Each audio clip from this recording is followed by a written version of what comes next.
പക്ഷിപ്പനി സ്ഥിരീകരിച്ച ആലപ്പുഴയിലും കോട്ടയത്തും പ്രതിരോധ നടപടികളുടെ ഭാഗമായി പക്ഷികളെ കൊന്നൊടുക്കും. ആലപ്പുഴയിലെ 4 പഞ്ചായത്തുകളിലും കോട്ടയത്തെ ഒരു പഞ്ചായത്തിലുമായി 38,000-ഓളം പക്ഷികളെയാണ് കൊല്ലുക. വൈറസ് മനുഷ്യരിലേക്ക് പകരുമെന്ന ആശങ്കയില്ലെങ്കിലും ഇവിടങ്ങളിൽ ആരോഗ്യവകുപ്പിന്റെ നേതൃത്വത്തിൽ സർവേ തുടങ്ങിയിട്ടുണ്ട്.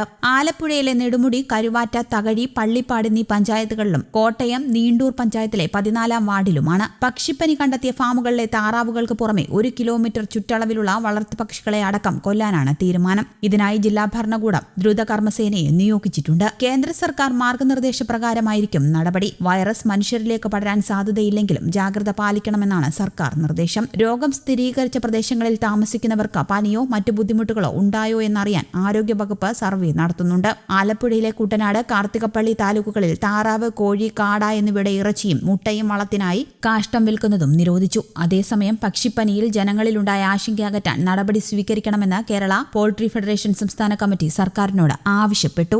News desk Kerala Kaumudi.